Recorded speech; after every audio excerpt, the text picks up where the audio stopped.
Gucci YouTube, it's your boy Black Uchiha, 3 long face, skinny body, and we are back, of course, still black, with some more fire Boruto manga related content. Now, I hope everyone has had a Merry Christmas and likewise approaching the New Year's with smiles and goals and admirations upon their minds and faces. So, we have a lot to discuss today, so it ain't even that much time to play around. You feel me? Go ahead and cue the intro. One chili custom to the power of 3, and there's nothing I can't cut.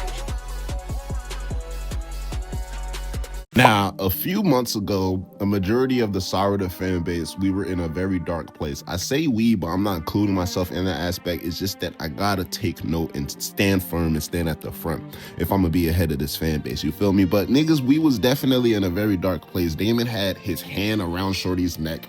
He basically said that Mangekyo ain't gonna be shit. It ain't never gonna be shit. And we were left scratching our heads wondering, hey, this has to be some type of genjutsu, am I right? Now, as delusional as that theory seemed, at the time, it seemed like it might be a way that Ikimoto could decide to go. Now, this is the type of plot twist and turns I'm talking about, right? Because a few months ago, we were questioning, okay, how long is Sarada and Sumire gonna keep this secret now that they quote unquote become friends with Ada? And then boom, right off the bat, okay, now Daemon knows he's about to kill them. His head is around their neck. This fight is actually happening.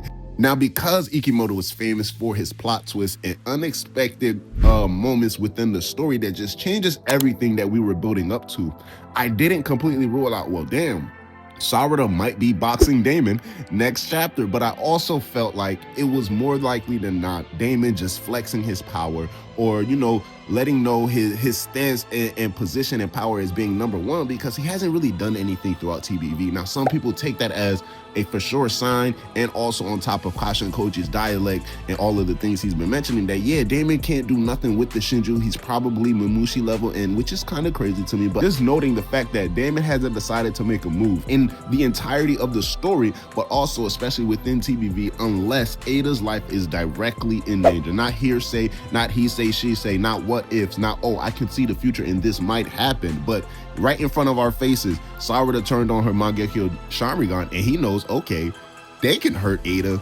Let me go ahead and step into this situation. And he's exerting his dominance. So a few months ago, we were speculating and theorizing, and now I believe we are here at the front seat, just creeping open the door just a wee bit for a possibility of a Sarada and Daemon, not potential fight, but potential team up. Now, I can say for certain at this current point in time, the greatest ally to Ada and Daemon, especially amongst their eyes, because Daemon does whatever Ada says, is going to be Sarada and Sumire. So for a fact, now moving forward, everything that they fight for is not just, oh, we need to protect this extremely valuable asset to the world, to the village, as an opponent against the SHINJU being an Ada, but also from Sarada's standpoint, right, and Sumire's, I need to protect my friend. This is someone I care about. This is someone we are starting to build a connection with, and eventually I want that bond to grow deeper.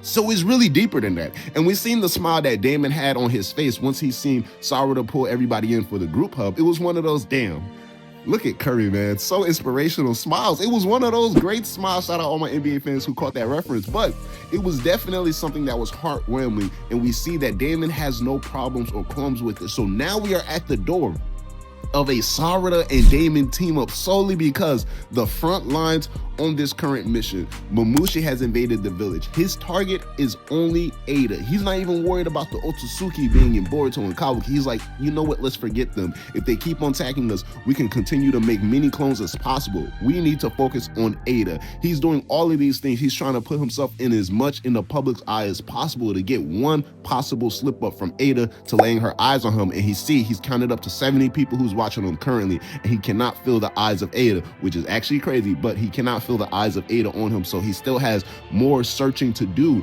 And all of this is going down.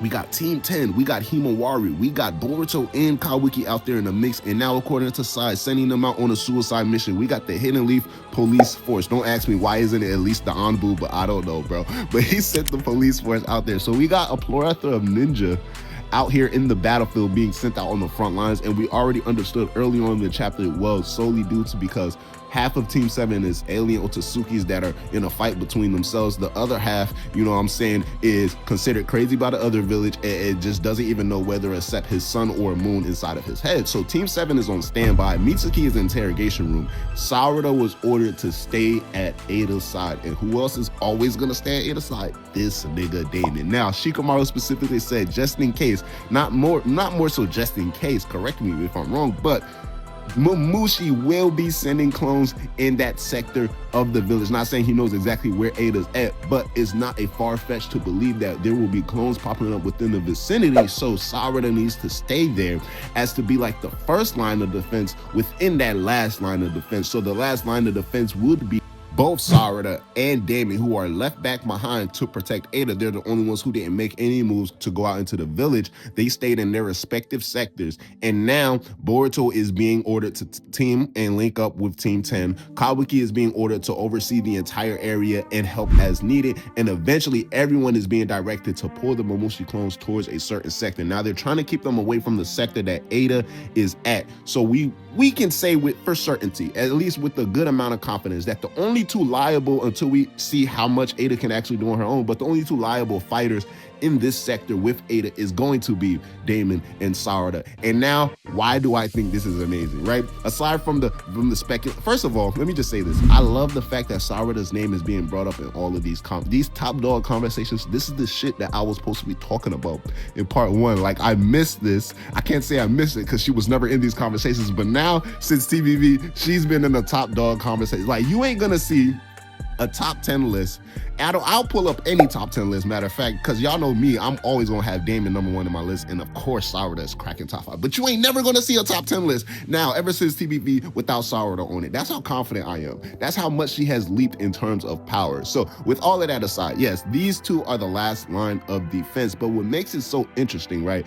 Shikamaru's specific orders for Sarada to stay at Ada's side. We understand just now they all had a come into Jesus moment and everybody has accepted everybody. So why do I believe this works? Because we already understand how crazy hacks Sarada's Mangekyo Sharingan his ability is, right? Not only how hacks Daemon also is, but how crazy and freakishly powerful, strong, and fast this guy Daemon is. There was times when he was first introduced where people speculated not only does he have a heightened sensory ability, but he might have some type of quick draw type teleportation ability, because every time we see him make a move, it's like people got their eyes on him, and then next second, they don't have their eyes on him, right? The minute he was freed, Code saw smoke, and then the doors were empty. He's like, what the hell? And all of a sudden, Damon's on his back. The minute Daemon opened the door in the Hidden Leaf village to greet Boruto and Kabuki, they looked at the stairwell. All of a sudden, there was no one there but Ada, and Boruto had this kid riding on top of his back. Pause. So Daemon was speculated at times to have some type of teleportation ability. I still think right now, he is extremely fast, especially since we gave Flying Thunder God to this guy Boruto. Not saying everybody can't have teleportation. We know Kabuki can teleport. It's just that it's a different type of means. But in terms of quick draw teleportation, that's my quote-unquote dub name for like a Flying Thunder God or Flying Raijin type teleportation. Basically instantaneous movement, right? People speculated that might have been in Daemon's arsenal. He could just be simply that fast. But why does this work? Why does this duo work, right? Daemon made it a point to not allow Sarada to activate her Mangekyo ability. And I believe, right, this says two things. One, that maybe her mission was debrief upon amongst people, and obviously Ada can see any and all things, so Daemon would likely know the events that happened in that sand mission. So he probably understands how powerful her ability is, or what she is able to do with that ability. So he immediately goes for her and lets her know, if you can't do nothing with it, it is useless. We know from part 1, Daemon's only weakness aside from his hands, quote unquote weakness, right, is the fact that he can't fly. When Ada left his side, he was like, Ada, you know I can't fly, sis. Like, don't do that. And he was stuck running on the ground and jumping over buildings and trying to free run to catch up to Ada. So if Daemon understood that Sarada can make any and everything fly, float, and be pulled and manipulated by gravity just with her gaze, the first thing he would be able to do is simply just take out her eyes, or let her know, hey, even if it's not any killing intent or something that can probably harm me, I still wouldn't do that if I were you. Now, what if a possible team up with these two occur?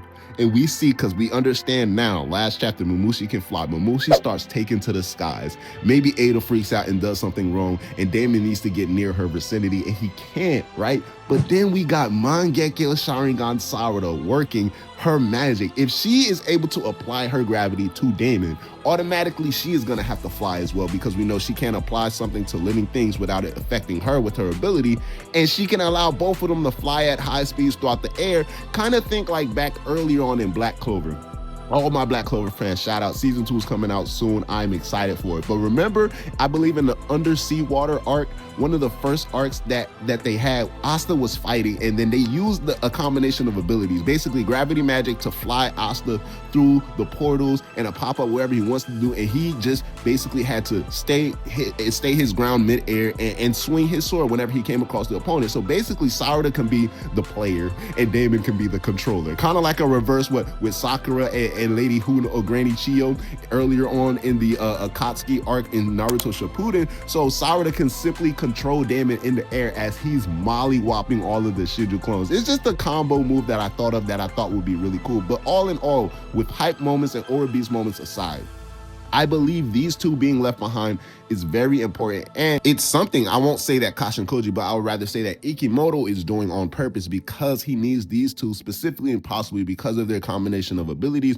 or because they're the next two strongest or the two possible strongest in order to defend Ada with all of their heart. We know Kawaki don't really care about her. We know Boruto has a lot on his plate, so it's kind of a gray area for him. So Sarada, they just became friends. Daemon is her little brother, and he always stays by her side. The two best options, and two options that also can handle SHINJU threats on their own. So do you think within these next few chapters, after we see some more work from Boruto, Kawaki, Team 10, Himawari, that the last line of defense will be both Sarada and Daemon in defending Ada and possibly being the key changing moments in preventing Ada from being treified by this guy Mamushi? Do you think there will be some major sacrifices made possibly between the two? Or do you think, like I think, we're gonna get some cool aura farming moments where Sarada and Daemon flying through the fucking sky, and we got some black spears blowing up Mamushi cones left and right, Daemon reflecting jutsus as they're trying to get hit, and then all of a sudden he's just kicking through a line of Mamushi? Like, I don't know, maybe I'm just hyping stuff up too much. Point first half.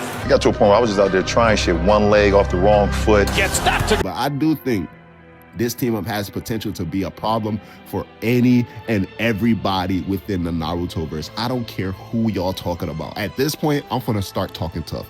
I don't care if y'all talking about the Karma Brother duo. Daemon and Sarada will beat the brakes off of these niggas right now, bro. It's your boy Black Uchiha 3, Lone Face Skinny Body. Let me know how y'all feel about the potential of this team up, and if y'all think it could work in their favor. Holla at your boy, I'ma holla at y'all. Black Uchiha out, yes sir. Ski!